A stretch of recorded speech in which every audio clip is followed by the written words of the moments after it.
저와 여러분들의 집과 모든 소유에, 우리 교회와 우리 교회에 속한 모든 자들의 집과 그 소유에 복을 내리시는 은혜가 함께 하시기를 축원합니다.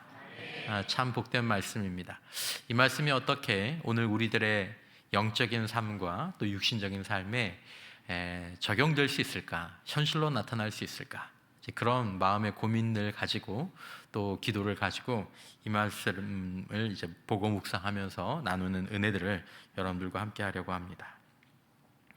자, 구약 시대에 하나님의 궤가 머물러 있는 곳을 뭐라고 했죠? 성막 또는 성전이라고 했습니다. 그래서 거기를 하나님의 처소, 하나님의 집 이렇게 이야기했죠. 오늘 본문에 보면 하나님의 그 궤를 옮겨오기를 주저하면서 다윗이 고민하고 있습니다. 그 전에 뭔 사건이 하나 있었죠. 자, 이것을 오늘날의 표현으로 좀 보자면 다윗이 이런 걸 고민하고 있는 겁니다. 하나님의 임재가 충만한 삶을 살까? 아니면 하나님의 임재를 좀 거리를 둘까? 이거 하나님의 임재를 좀 거리 좀 둬야 될 것 같은데? 이런 생각을 하는 거죠. 다윗이 그렇게 이럴까? 저럴까? 하나님의 궤를 옮겨올까 말까? 하나님의 임재 가까이 살까? 아니면 하나님의 임재를 좀 멀리 이렇게 떨어뜨려 놓고 살까? 그렇게 하는 사이에 하나님의 궤는 그것에 대해서 원하지 않던, 또 이게 거절한다는 뜻이 아니라 생각하고 있지도 않던 오벳에돔의 집에 가게 되었죠. 자, 다윗이 하나님의 궤를 모셔올 특권이 그에게 있었습니다. 저와 여러분들에게 하나님의 궤를 모시고 받아들일 특권이 있는 줄 믿습니다. 특권이 있었습니다. 근데 다윗이 그것을 사용하기를 고민하고 있었죠. 오벳에돔의 집은 원래 하나님의 궤를 모실 번호표도 못 받고 있던 사람인데, 이렇게 하나님의 궤가 자신의 집에 들어오게 되었다는 얘기를 들었을 때 오벳에돔은 하나님의 궤, 하나님의 임재가 자신의 집으로 오게 될 때 그것을 피하거나 거절하지 않았습니다. 노 땡큐 하지 않았죠. 하나님의 궤는 3달을 오벳에돔의 집에서 오늘 성경의 표현대로 그의 가족과 함께 있었습니다. 이 표현은 정말 깊이 묵상을 해보면서 하나님 이게 무슨 뜻입니까? 성령님 이게 무슨 뜻입니까? 사실은 묵상해 볼 만한 표현입니다. 오벳에돔의 집에서 그의 가족과 함께 있었다. 아비나답의 집에서는 별도의 건물에 있었던 것 같거든요. 근데 오벳에돔의 집은 그럴 만한 공간이 없었는지 아무튼 그의 가족과 함께 있었다라는 것입니다. 오늘은 이 주제가 아니니까. 자, 이 말을 오늘날의 표현으로 바꿔보자면 하나님의 임재가 오벳에돔의 가족과 3달 동안 함께 있었다라는 의미입니다. 자, 이 본문이 오늘날 우리에게 주는 영적인 교훈은 하나님의 궤라는 영험이라는 표현이 적절하진 않지만 그런 물건에 대한 것이 아닙니다. 이 본문의 교훈은 하나님이 우리 가운데 함께 하시는 하나님의 임재에 대한 것입니다. 하나님의 임재. 그렇다 치고가 아니라 하나님의 진짜 임재에 대한 거죠. 자, 오늘 저와 여러분들은 제2, 제3의 다윗이라고 얘기할 수 있습니다. 오늘날 많은 다윗이, 하나님의 자녀들이 하나님의 임재하심 속에서 살아가는 것을 어떻게 보면 주저하고 고민하고 있습니다. 본인이 인식하든 인식하지 못하든 나는 하나님의 임재를 모실까 말까 이렇게 고민한 적이 없는데, 본인은 그걸 잘 모르겠지만 내면을 들여다보면 모실까 말까, 사실 이것들을 본인이 이렇게 선택하기를 주저하는, 왜냐하면 이거 선택이 중요한 부분이거든요. 자, 그러는 사이에 하나님은 오벳에돔처럼 하나님의 임재를 우선적인 특권으로, 가까이 할 특권을 받지는 못했지만 오벳에돔처럼 하나님의 임재를 모셔드릴 기회를 얻은 자들 가운데, 그것을 기뻐하고 초대하는 그 사람들 가운데 그 임재의 복을 드러내게 되시죠. 임재의 복. 자, 오늘 하나님의 임재나 하나님의 여기 계심은 하나님의 궤, 어떤 신성한 물건이 아니라 예수님의 십자가와 부활을 믿는 믿음, 예수님의 십자가 부활을 믿는 그 믿음, 그리고 또 한 가지 성령으로 우리의 집과 건물이 아니라 우리 안에 거하시는 줄 믿습니다. 성령의 내주하심, 여러분들 아시는 표현이죠. 자, 하나님의 임재가 아비나답의 집에서는 지난주에 말씀드린 것처럼 그냥 금두른 궤짝과 다름없었습니다. 우사의 경우에는 하나님의 심판이 되었죠. 하나님의 임재가. 그리고 오벳에돔의 집에서는 복이 되었습니다. 그리고 다윗에게는 물론 잠시였지만 조심스러운, 고민스러운 것이 되었습니다. 오늘 우리에게 주어진, 또 우리에게 주어질 수 있는 이 하나님의 임재는 이 가운데 한 방향으로 흐르게 될 것입니다. 심판이 되든지, 드릴까 말까 고민이 되든지, 있는데 아무것도 아니든지, 있는데 복이 되든지, 이건 실제죠. 모든 하나님의 자녀들은 하나님의 성전입니다. 예수와 그 예수의 십자가와 부활을 믿는 그 믿음 안에서, 그 십자가 부활이 나를 위한 것임을, 또 그 주님이 하나님의 아들이 이 땅에 오셨음을 믿는 그 믿음과 성령이 우리 안에 계심으로 인해서 우리는 모두 하나님의 성전이 되었음을 신약 성경이 증거하고 있습니다. 고린도전서 3장 16절, 너희는 너희가 하나님의 성전인 것과 하나님의 성령이 너희 안에 계시는 것을 알지 못하느냐. 당신이 성전입니다. 당신 안에는 당신이 느끼던 느끼지 못하던 당신에게는 하나님의 성령이 거하고 계십니다. 6장 19절에 한 번 더 나오죠. 너희 몸은 너희가 하나님께로부터 받은 바 너희 가운데 계신 성령의 전인 줄을 알지 못하느냐라고 얘기합니다. 이제 하나님의 성전은 건물과 집이 아니라 우리 자신이 되었죠. 사도 바울이 고린도 교회 교인들을 책망하고 있습니다. 그것은 당신이 하나님의 성전이 아닙니다라는 뜻이 아니라 당신이 하나님의 성전인데 그 하나님의 성전 되심이 드러나지 못한다라는 거죠. 아비나답의 집처럼 그냥 가만히 있던지, 아니면 우사처럼 하나님과 충돌하던지. 그러므로 하나님의 성전임에도 불구하고, 하나님의 임재가 머금에도 불구하고 그 임재의 역사하심이 오베데돔의 집과 같이 복으로 나타나지 못하고 오히려 하나님의 임재를 만지고 죽은 우사처럼, 고린도전서 11장 30절에 그러므로 너희 중에 약한 자와 병든 자가 많고 잠자는 자도 적지 아니하니. 신약 성경에서 가장 무서운 저주. 그래서 당신들이 병이 걸리고 약하고 죽는 사람도 있는 것입니다.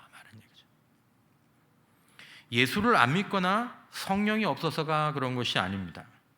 하나님의 궤가 있음에도 불구하고, 하나님의 성전임에도 불구하고, 분명히 하나님의 궤가 거기 있음에도 불구하고, 아무 일도 일어나지 않고 하나님의 궤가 있음에도 불구하고 복이 아니라 성령의 근심과 책망을 받기도 하는 것입니다. 화가 되는 거죠. 신약 성경은 이것을 진지하게 경고하고 있습니다. 에베소서 4장 30절, 하나님의 성령을 근심하게 하지 말라. 성령이 그 안에 계시는데 모두 다 성령을 기뻐하도록 하는 게 아니다라는 거죠. 성령을 근심하게 하는 사람들이 있다는 거죠. 데살로니가전서 5장 19절, 성령을 소멸하지 말라. 성령이 그 안에 계신데, 하나님의 성전인데 성령을 소멸해버리는, 있으나 없으나 아무 상관없는 것처럼 내버리는 그런 사람들이 있다는 거죠. 마가복음 3장 20절, 누구든지 성령을 모독하는 자는 영원히 사하심을 얻지 못하고. 성령을 모독하는 자가 있다라는 거죠.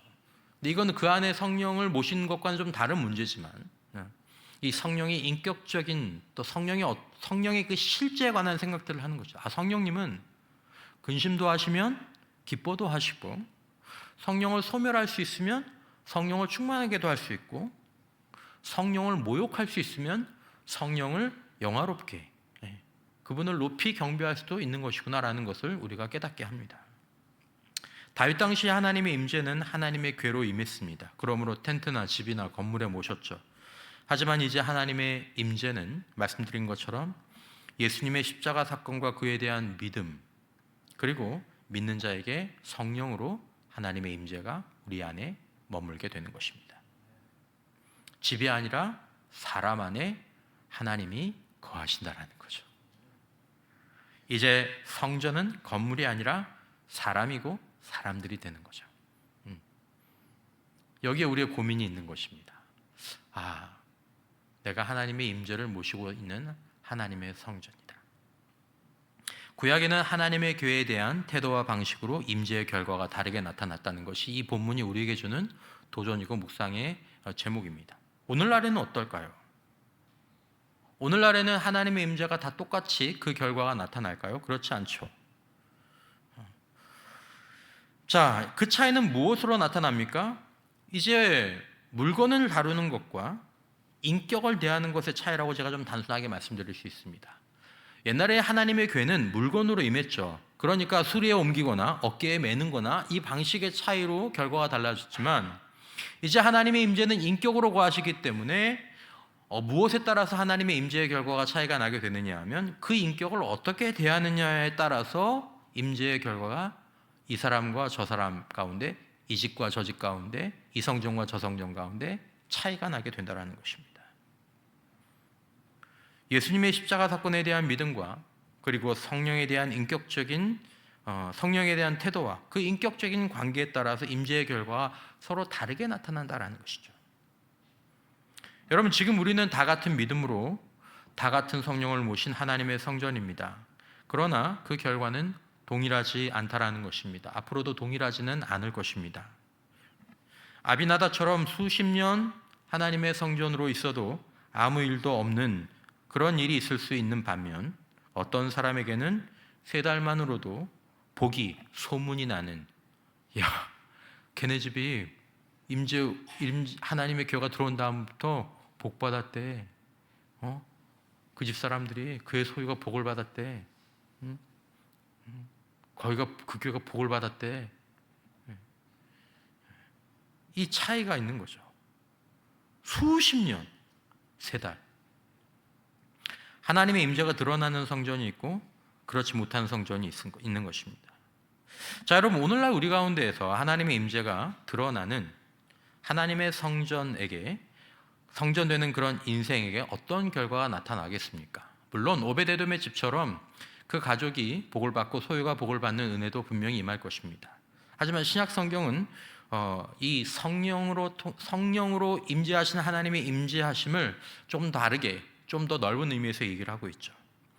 정리해 보면 크게 3가지로 나타날 것입니다. 첫 번째는 성령의 능력입니다.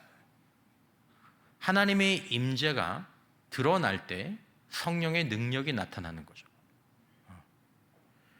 또 2번째는 성령의 열매입니다. 하나님의 임재가 하나님의 성전된 사람에게 이렇게 바른 관계를 통하여 나타날 때 뭐가 나타나냐면 성령의 열매가 나타나는 거죠. 그 사람에게서. 첫 번째는 성령의 능력이 나타나고, 또 성령의 열매가 나타나고, 3번째는 이것들을 좀 더 종합적으로 볼 때 복이 나타나고, 그리고 무엇보다도 행복을 누리게 될 것입니다. 평강의 하나님이 그에게 임하시게 되는 거죠. 이 복을 다 누리시기를 축원합니다. 이걸 합쳐서 복 받는다라고 얘기할 수 있겠죠. 인격적인 하나님의 임재를 내 마음 가운데에서 그냥 두고만 있는 게 아니라 그것들을 바르게 모시고 그 인격적인 하나님의 임재와 바른 관계 속에서 살아나가는 그런 신자와 공동체에게는 성령의 능력, 성령의 열매, 그리고 복된 일과 행복한 삶이 나타나는 것입니다. 이것을 다른 말로 얘기하면 하나님의 나라가 임한다라고 얘기할 수도 있고 하나님의 나라를 누린다라고 얘기할 수도 있겠습니다. 오늘의 주제는 아니기 때문에 사실 능력과 열매, 이것에 대해서 좀 더 말씀을 드릴 것이 있지만 그냥 이 정도로만 말씀을 좀 드리겠습니다. 자, 우리는 우리 안에 거하시는 하나님의 임재를 먼저 좀 이해할 필요가 있습니다. 우리에게 정말 이 성령의 능력과 성령의 열매와 성령의 역사가 나타나는 그런 삶을, 하나님의 임재가 그냥 있는 것만 아니라 그것이 복이 되는, 하나님의 임재가 충돌하는 것이 아니라 정말 복이 되는 그런 삶을 우리가 소망하면서 어떻게 하면 우리가 그런 것들을 누릴 수 있을까라고 생각할 때 하나님의 임재를 상징하는 하나님의 궤로부터 몇 가지를 배울 게 있다는 거죠. 자, 지난주에 말씀드린 것처럼 하나님의 궤는 크게 3가지로 이루어져 있습니다. 첫째는 피를 뿌려서 죄를 속하는 속죄소가 그 위쪽에 있고, 그 다음에 그 안에 뭐가 있었습니까? 하나님이 기록하신 돌판이 있었고, 3번째 그것을 담는 궤로 이루어졌죠. 이게 하나님의 궤였습니다. 자, 오늘날 하나님의 이 임재는 놀랍게도 하나님의 의도적인 것이었겠지만 이 3가지와 모두 연결이 됩니다. 첫 번째는 죄를 사하시는 예수의 십자가, 그걸 통해서 하나님의 임재가 임하고, 2번째는 하나님의 말씀 가운데 또 하나님의 말씀을 가지고 하나님의 임재가 임하고, 3번째는 그 말씀과 복음을 가지고 임하시는, 그것을 가지고 일하시는, 마치 그 금으로 만든 궤 같은 역할을 누가 하세요? 성령께서 하십니다. 그러니까 성령께서 예수의 십자가 복음과 그리고 하나님의 말씀을 가지고 임하시고 그리고 그것이 있는 곳에 임하시고 그걸 가지고 임하시는 이런 일들이 하나님의 임재가 나타나는 거죠.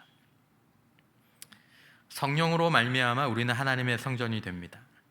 성령은 십자가와 부활의 복음과 하나님의 말씀으로, 그리고 십자가와 부활의 복음과 하나님의 말씀을 위해서, 그걸 가지고 그걸 위해서 성령께서 일하시죠. 그러니까 여러분, 우리가 하나님의 임재를 생각할 때 세 가지 요소가 직접적으로 영향을 미친다는 것을 알고 계셔야 합니다. 첫 번째는 예수님의 십자가와 부활의 복음이고, 두 번째는 하나님의 말씀이고, 세 번째는 성령이죠. 이게 세 가지 문이라고 얘기할 수도 있는데, 어쨌든 내 안에 십자가와 부활의 복음이 막 넘친다, 거기에 하나님의 임재가 넘치는 줄 믿습니다. 내 안에 하나님의 말씀이 풍성하다, 거기에 하나님의 임재가 있는 줄 믿습니다. 성령 충만하다, 거기에 하나님의 임재가 있는 줄 믿습니다. 이 세 가지가 유기적으로 결합이 돼서 우리 안에서 하나님의 임재를 이끌어내는 것입니다. 자, 근데 여러분, 잠깐 말씀드릴 중요한 것은 우리가 성령 충만, 하나님의 임재가 풍성한 성전으로 살기 위해서, 때로 우리가 영적 체험들을 분별하기 위해서 가짜 영, 그리고 거짓 영에게 속임당하지 않기 위해서 반드시 필요한 게 뭐냐면 이 성령의 속성. 성령은 안 보이시거든요. 그리고 잘 드러내지 않으시거든요. 이 성령께서 십자가와 부활의 복음, 그리고 하나님의 말씀 중심의 영적인 역사로 일하신다는 것을 좀 기억하실 필요가 있습니다. 그러니까 건강하게 성령 충만을 받은 사람, 진짜 성령 충만의 역사를 받은 사람에게 동반되는 두 가지 요소가 뭐냐면 십자가와 부활의 복음에 대한 충만함입니다. 거기에 대한 감격입니다. 거기에 대한 열정입니다. 또 두 번째, 건강한 영을 받은 사람은 하나님의 말씀을 사랑하고 하나님의 말씀을 이해하고 하나님의 말씀을 지키는 능력이 자라는 줄 믿습니다. 그게 없이 영적인 체험만 있으면 얘는 시험을 해봐야 되는 겁니다. 아닌데, 저게 아닌데, 좀 두면 교만하게 되고, 그리고 좀 두면 이상하게 되고 막 편안하게 되죠. 그래서 사실은 이 십자가 부활의 복음, 하나님의 말씀, 그리고 그것들을 가지고 일하시고 그것을 위해서 일하시는 이 성령의 역사라는 이 건강한 하나님의 임재의식들을 분명히 할 필요가 있습니다. 왜냐하면 영적인 체험이 워낙에 사람을 혹하게 하기 때문에 얼마나 신기해요. 막 들리고 보이고 이상한 소리가 나오고, 그렇죠? 오해할 수 있죠. 하지만 이제 그것들을 성경은 분명히 얘기하죠. 영을 분별하고 영을 시험해보라고. 이게 진짜 성령의 역사가 맞나? 그 시험, 하나님의 영을 분별하는 가장 중요한 두 가지 기준이 십자가와 부활의 복음, 그리고 하나님의 말씀임을 기억할 필요가 있다는 거죠. 자, 그리고 이제 이것들을 기본으로 하고 우리가 중요하게 오늘 여겨야 될 것들이 있습니다. 그게 뭐냐면 성령으로 우리 안에 거하시는 하나님과의 인격적인 관계다라는 것입니다. 자, 이걸 이해하기 위해서 하나님의 교회와 구약에서 하나님의 교회와 그것들을 대했던 사람들의 모습과 또 하나님과 오늘 우리 사이의 인격적인 관계, 이거 두 가지를 비슷하게 연결지어 생각해봐도 좋을 것 같습니다. 자, 여러분, 우리가 이미 아는 것들을 좀 다시 생각해 볼 필요가 있습니다. 성령은 십자가 복음과 하나님의 말씀을 가지고 일하시고 그것을 위해서 일하십니다. 성령은 복음과 하나님의 말씀이 현실이 되는 것들을 위해서 우리에게 주신 줄 믿습니다. 그걸 가지고 일하시고 그걸 위해서 일하십니다. 그러니까 성령이 빠진 십자가 복음, 성령이 빠진 하나님의 말씀은 영적인 생명과 능력이 없습니다. 하나님의 일은 성령이 하셔야 하나님의 일이 되는 줄 믿습니다. 오직 성령이 하셔야 하나님의 일이 되고 성령이 하셔야 그 일이 하나님을 위한 일이 된다는 것을 우리가 잘 알고 있죠. 말씀을 통해서. 자, 신약 성경은 우리에게 어떻게 살라라고 얘기하고 있습니까? 갈라디아서 5장 25절에 만일 우리가 성령으로 살면 또 성령으로 행할지니 신자는 성령으로 살아야 하고 성령으로 행해야 된다. 로마서 8장 6절 육신의 생각은 사망이요 영의 생각은 생명과 평안이니. 그러니까 영의 생각, 육의 생각이 아니라 영의 생각이 있어야 생명과 평안의 삶을 살 수 있다는 거죠. 갈라디아서 5장 16절 내가 이르노니 너희는 성령을 따라 행하라. 그리하면 육체의 욕심을 이루지 아니하리라. 오직 성령으로 행하라. 오직 성령으로 생각하라. 오직 성령으로 살아야 된다라고 말씀하십니다. 그래야 우리는 그때 성령의 능력과 열매와 성령을 통해서 역사하신 하나님의 복과 행복을 누릴 수 있다는 것입니다. 이것을 위해서 우리가 관심을 갖고 노력해야 될 것이 있습니다. 내가 성령으로 행해야, 성령으로 생각해야, 성령으로 살아야 하나님의 일을 할 수 있구나. 하나님의 일이 내 안에 이루어지게 되는구나. 하나님을 위한 일을 할 수 있는 것이구나. 나는 오늘 성령으로 살았나? 나는 오늘 성령의 생각을 궁금해했나? 나는 성령을 따라 행했나? 아니, 나는 그렇게 성령을 따라 생각하고 성령을 따라 행하고 성령으로 말하기를 그렇게 원했나? 하영주 목사님 설교를 우연히 들었는데, 하영주 목사님이 성령에 관한 설교를 하시면서 그런 얘기를 하시더라고요. 여러분, 성령 충만한 것을 분별하기 가장 중요한 그 증거가 뭔지 아십니까? 라고 물어보시면서, 성령이 충만한 사람은, 바르게 성령이 임한 사람은 말이 변하게 되어 있습니다. 방언을 한다는 얘기가 아닙니다. 말이 달라지게 되어 있습니다. 말이 바뀌지 않는 사람은 성령 충만한 사람이 아닙니다.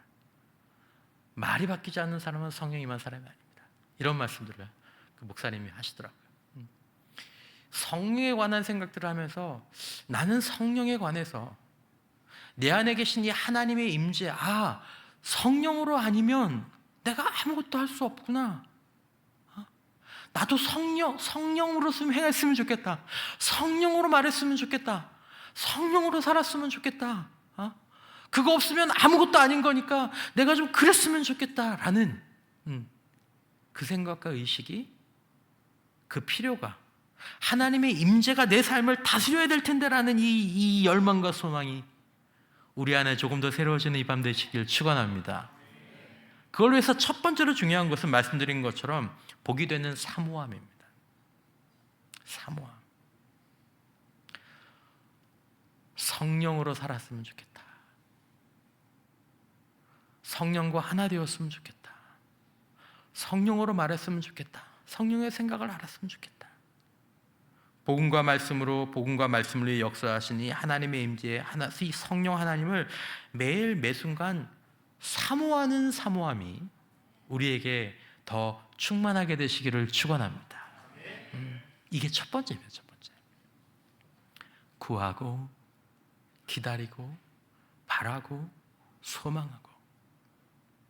여러분, 어떤 그리스도인은 성령을 사모하는 것도 아니고 생각하지도 않는 경우가 있어요. 생각하지도. 성령을 생각하지도 않아. 하루에 한 번도, 일주일에 한 번도 생각하지도 않아요. 여러분, 성령을 생각하지도 않는데 성령께서 일하실 수 있겠습니까? 그가 하나님이라 할 수 있겠습니까? 하나님을 위해할 수 있겠습니까? 그가 아니래 하나님을 기쁘시게 할 수 있겠습니까? 안 되는 일이죠. 안 되는 일이죠. 여러분, 우리는 성령이 있습니다. 그러나 성령이 있는 것으로는 아무런 영적 역사가 일어나지 않습니다. 만일 지금 우리가 만약에 그렇게 한번 생각해 보시죠. 교회에 하나님의 궤가 하나 들어왔다고 합시다. 그럼 여러분, 그 궤를 집으로 모셔가기 위해서 우리가 노력하겠습니까? 안 노력하겠습니까? 목사님, 우리 집에 딱 한 달만 있게 해주세요. 우리 사업장에 한 달만 있게 해주세요. 그런 사모함이 우리한테 있겠죠.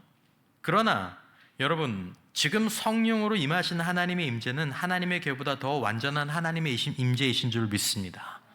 그 임재가 성령으로 우리 안에 거하신다라는 것입니다. 여러분, 이건 그냥 설교적 과정이 아니라 여러분, 이 성경적 진리입니다. 내 안에 지금 거하시는 성령, 하나님의 임재, 그 하나님의 완전한 궤는 다윗이 오베데돔의 집에서 레위 제사장들을 통해서 메어 올렸던 그 하나님의 궤보다 더 완전하고 비교할 수 없는 하나님의 임재다라는 것을 우리가 다시 한번 기억하자라는 것입니다. 그러나 그렇게 우리가 성령을 우리 안에 모셨음에도 불구하고 성령을 사모하지 않을 수 있다는 것입니다. 성령을 사모하지 않을 수 있다는 것입니다. 그래서 예수님은 복음서에서도 우리에게 뭐라고 말씀하셨습니까? 성령을 기다려라. 그렇죠? 구하는 자에게 무엇을 주시지 않겠느냐? 성령을 주시지 않겠느냐? 그 말은 무슨 말씀입니까? 성령을 구하라는 것입니다. 기다리라는 것입니다. 우리가 하루를 시작할 때 성령을 기다리고 성령을 구해야 될 줄 믿습니다.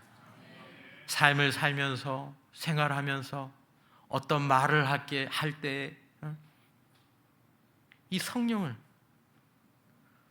하나님, 제가 다시 이 하나님의 임재를 우리 안에 드러나게 하는 성령을 사모하는 삶을 살아가게 하시고, 늘 성령을 구하기를, 성령을 간구하는 자 되게 하여 주옵소서.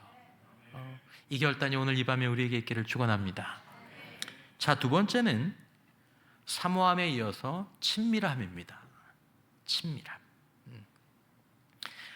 하나님의 임재는 인격적인 임재이기 때문에 누구와 하나님의 임재가 소통하느냐? 하나님의 임재를 사모하는 사람, 그리고 하나님의 임재와 친밀한 사람, 예수를 가까이 하고 예수의 말씀을 경청하라는 것입니다. 누가복음 10장 38절 이하에 보면 그들이 길 갈 때에 예수께서 한 마을에 들어가심에 마르다라 이름하는 한 여자가 자기 집으로 영접하더라. 자, 예수를 모셨어요. 오케이. 하나님의 임재가 들어왔어요. 그에게 마리아라 하는 동생이 있어 주의 발치에 앉아 그의 말씀을 듣더니 마르다는 준비하는 일이 많아 마음이 분주한지라. 자, 마리아의 영적 성공, 또 마르다의 영적 실패까지는 아니고, 영적 실수는 어디에서 갈렸습니까?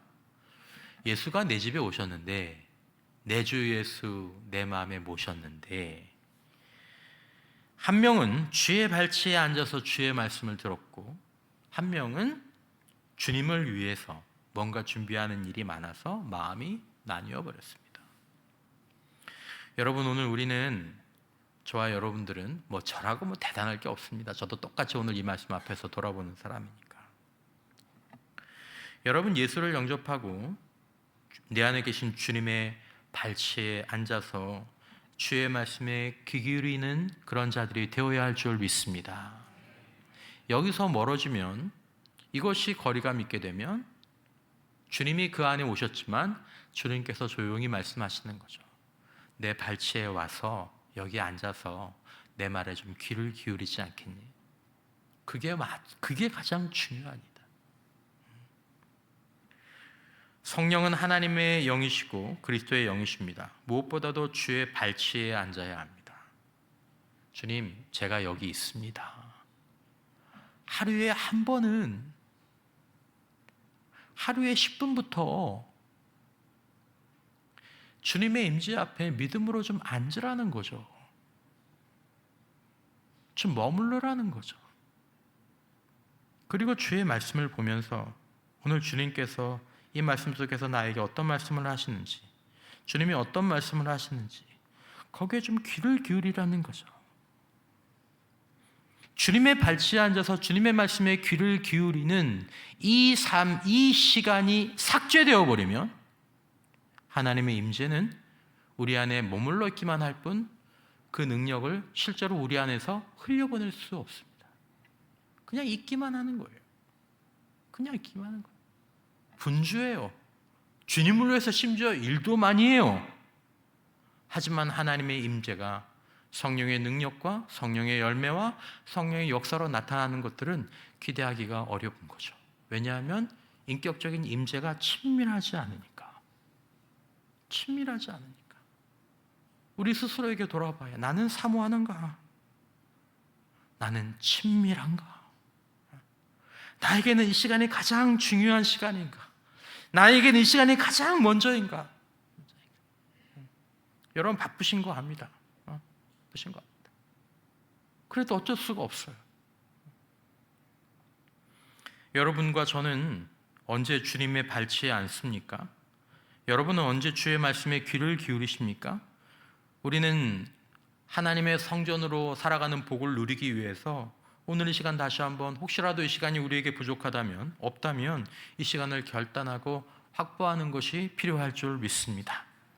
정말로 여러분들과 제가, 내가 성령으로 드러나는 하나님의 성전, 하나님의 나라 역사를 내가 내 삶에서 누려야 되겠다. 우리 가정에서 누려야 되겠다. 우리 교회와 우리의 사업과 우리 직장과 우리 학교에서 누려야 되겠다. 여러분들이 정말 이것들이 필요하다고 여기신다면, 필요 없으면 괜찮지만 이것이 정말 필요하다고 여기신다면 제일 먼저 사모하는 마음으로 주님의 발치에 앉아서 주님의 말씀을 경청하는 그런 마음과 생활을 결단하는 길이 제일 첫 번째다라는 것입니다. 이거 안 하고 어느 금요일 저녁에, 이거 안 하고 어느 새벽에, 이거 안 하고 어떤 부흥에서 성령을 한번 체험했다? 그거 가지고는 하나님의 성전으로 살아가실 수가 없습니다. 자, 우리가 또 세 번째로 하나님의 임재와 인격적인 관계 안에서 하나님의 성전으로 나타나는 그 임재하심이 복이 되는 삶을 위해서 우리 기억해야 될 것은 예배의 힘입니다. 복이 되는 예배입니다. 복이 되는 예배. 여러분, 하나님께서는 우리를 예배자로 부르시고 우리의 진실한 예배를 통해서 하나님께서 그 예배하는 예배의 제단에, 그 심령의 제단에 임하시는 하나님의 역사가 있는 줄 믿습니다. 여러분들도 잘 아시겠지만 예배는 크게 크게 세 가지로 우리가 예배합니다. 자, 첫째는 성부, 성자, 성령, 하나님, 그리고 하나님의 성품, 그리고 성부, 성자, 성령께서 합력하여 하신 일, 하시고 계신 일, 하실 일에 대해서 예배합니다. 이게 예배의 핵심입니다. 그것을 인정하고, 그것들을 경배하고, 그것들을 찬양하고, 그럴 때 찬양 가운데 하나님의 임재가 우리 안에 머무시는 줄 믿습니다. 우리가 이 복을 기억해야 될 필요가 있습니다. 그리고 더 나아가서 여러분, 우리의 진정한 예배와 감사는 때로 희생을 통해서 드러날 때가 있죠. 희생을 통해. 이건 여러분들이 다른 식으로 해석하지 않으셨으면 좋겠지만, 여러분들이 정말 감사하고 누군가를 정말 사랑할 때 우리는 그것들이 말로 끝나지 않죠. 마리아는 나중에 예수님이 장사되실 때 그 전에 1년치 품삯에 해당하는 향유를 주님께 부어드렸습니다. 마르다는 예수님을 위해 뭔가 열심히 하는 것 같았지만 마리아의 희생과는, 마리아의 사랑과는 비교가 되지 않았습니다. 율법적으로 헌금이나 희생을 드리라는 그런 의미가 절대로 아닙니다. 참된 믿음과 사랑으로 드리는 예배자의 삶에는 희생이, 또 때로는 예물이 동반되게 된다는 것이죠. 여러분, 저와 여러분이 주님 앞에 그렇게 예물을 드릴 수 있고 그 예물을 드릴 수 있을 만큼 성부, 성자, 성령 하나님, 그의 성품, 그 역사를 아는 자들이 될 수 있기를 축원합니다. 자, 마지막으로 하나님의 그 인격적인 임재가 우리 안에 복이 되기 위해서 어쩌면 제일 중요한 게 이걸 수도 있습니다. 뭐냐면 복이 되는 순종입니다. 순종. 우리는 성령의 생각과 인도에 순종함으로 능력을 받고 변화의 열매와 복의 열매를 맺는다는 것을 꼭 알 필요가 있습니다. 자, 여러분, 오늘도 저와 여러분들은 성령의 충만함을 우리가 사모하며 이 자리에 있는 줄 믿습니다. 분명한 사실이죠. 우리는 사모함이 있습니다. 자, 그러면 우리는 성령을 충만함을 구하는데, 성령의 충만함을 구하면서 우리가 한번 돌아봐야 될 것은, 그래서 성령께서 나에게 충만하게 임하시면 나는 성령의 생각과 성령의 행동과 성령의 인도하심을 따라서 살려는 생각을 가지고 있는가라는 것입니다. 그래, 성령이 너에게 임하셔서 성령의 생각을 알게 하시고 성령의 음성을 들려주시고 성령 인도하심을 너한테 주면 너 다 순종할 거니? 이걸 물어보라는 거죠. 너 지금 그 죄 가운데 있는데, 너 좀 이런 것들이 있는데, 그러면 너 이거 포기할 거니? Yes or no? Yes or no? 너 정말 성령께서 임하시면 성령께 순종하길 원해서 성령을 구하는 거니? 성령님, 저에게 오세요. 하나님, 저에게 오세요. 저를 다스려 주세요. 그렇게 해서 내가 지금 너한테 이거 이제 그만 끊자라고 얘기하면 너 끊을 거야? 다윗이 그것 때문에 고민한 거예요. 오늘날 많은 성도들이 내적으로는 이 문제 때문에 사실은 고민하고 있습니다.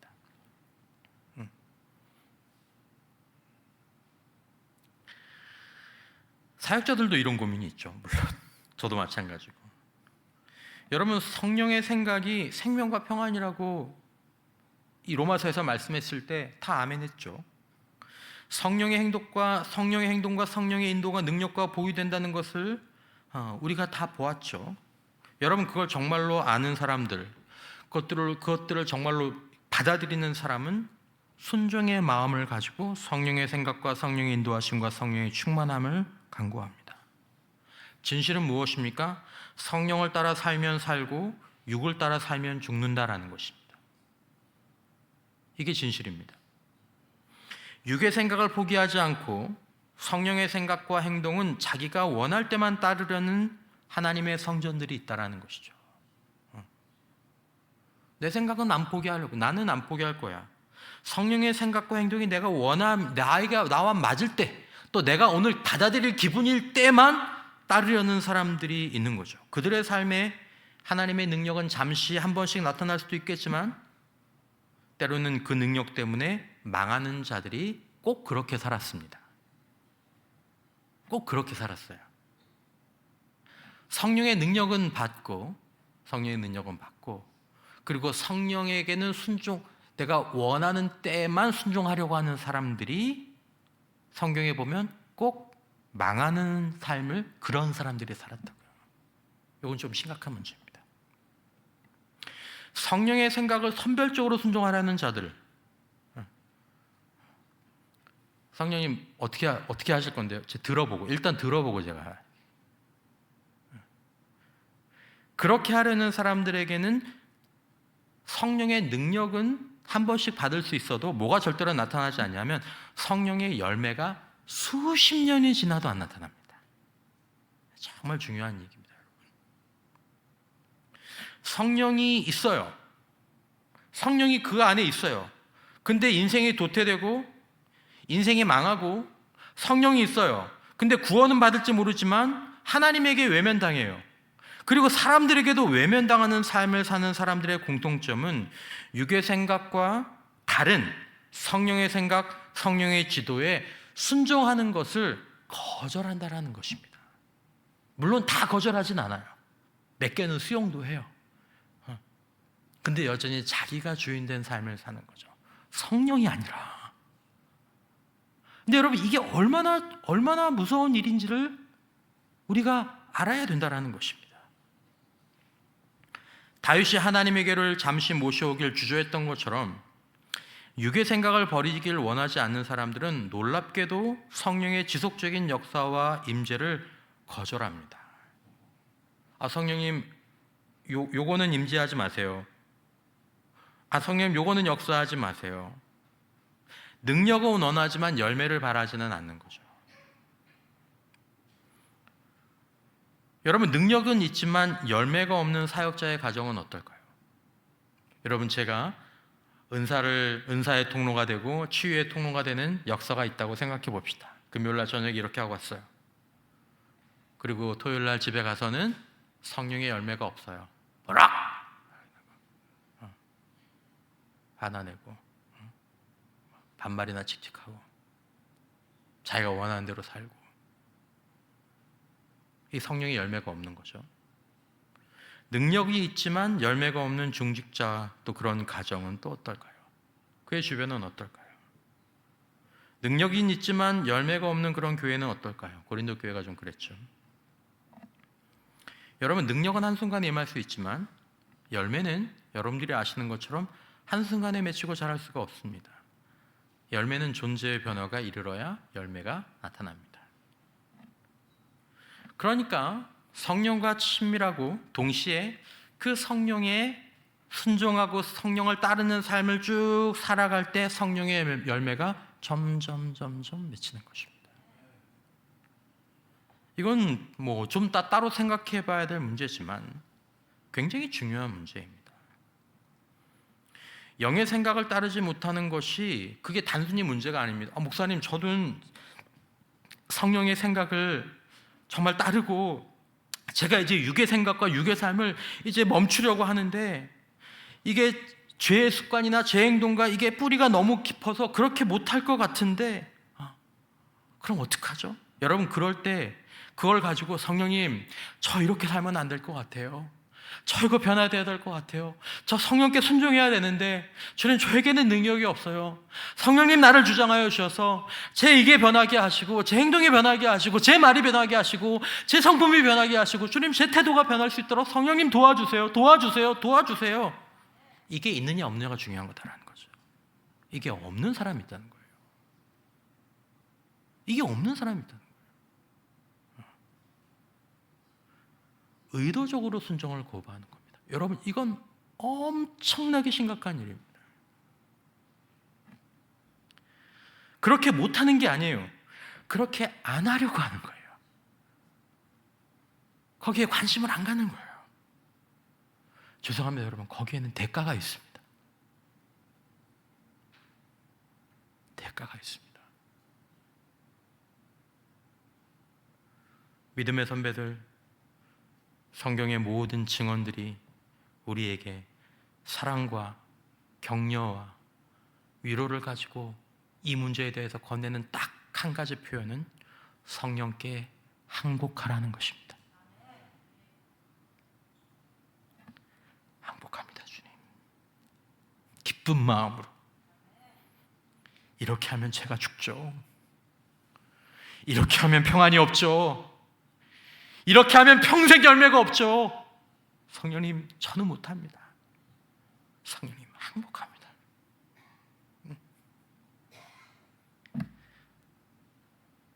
여러분, 이 삶이 시작되고 이 삶이 일어나기 전까지는 진정한 하나님의 성전된 복과 능력과 열매를 바랄 수 없습니다. 여기는 딱 두 가지밖에 없습니다. 전적인 항복이냐 아니면 불순종이냐. 불순종에는 대가가 있습니다. 여러분, 성령이 우리 안에 거하심으로 영은 구원받았을지 모르나 우리의 인격과 삶이 변화되고 하나님의 성전과 하나님의 나라된 복이 나타나려면 기쁜 순종, 거룩한 항복이 성령과 함께 살아가면서 이루어져야 하고 그런 소원이 있어야 합니다. 9번을 성령을 따라 행했는데 1번을 놓쳤어요. 거기에 대한 아쉬움이 있어야 합니다. 하나님, 그리고 대체로 잘 살고 있지만 자기 안에 있는 뿌리 깊은 죄 하나가 저기 보여요. 하나님, 저거 어떡하죠? 제가 이번에 저걸 넘어갈 수 있을까요? 성령님, 저거 넘어가야 되는데 성령님 도와주세요. 소원이 있어야 돼요. 여러분, 이것은 생명과 복으로의 초대이고 사망과 화에 대한 경고입니다. 초대와 경고. 여러분, 성령의 역사와 능력이 아니면 우리는 아무것도 할 수 없습니다. 그러나 우리 안에 거하시는 성령의 역사와 능력이 나타날 때 우리는 모든 것을 할 수 있는 줄 믿습니다. 그러므로 성령이 관건인 거죠. 인격적이신 우리 안에 우리와 함께 하시는 성령을 매일 매순간 사모하고 환영하시기를 바랍니다.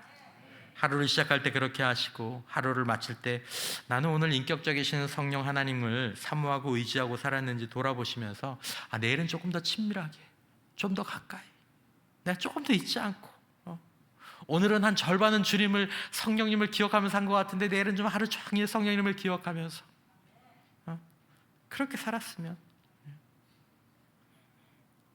예수님의 발치에 앉아서 예수의 말씀에 귀를 기울이는 삶을 가장 중요한 일, 가장 우선적인 일로 놓을 수 있기를 바랍니다. 예배자가 되기를 바랍니다. 순종으로 사망과 화를 피하라고, 순종으로 생명과 복을 누리라고 예수님은 우리에게 성령의 인도와 능력을 주시는 것입니다. 순종하는 자에게는 더 큰 능력과 열매를, 순종하려고 하지 않는 자들에게는 아무 일도 일어나지 않거나 결국 사망과 화를 초래하게 되는 것이죠. 여러분, 우리는 내 안에 머무는 하나님의 임재를 나는 어떻게 모시고 어떤 관계로 살아가고 있을까요? 없을까요? 사모함으로, 친밀함으로, 예배로, 순종함으로 어떨까요? 우리 신앙과 삶의 운명이 바로 여기에 달려 있습니다. 내 안에 오신 하나님의 궤, 성령을 십자가 복음과 말씀으로 친밀함과 예배와 순종으로 모시고 능력과 열매와 복이 더 풍성해지는 우리 모두가 꼭 되시기를 주님의 이름으로 축원합니다. 이 시간 함께 찬양하겠습니다.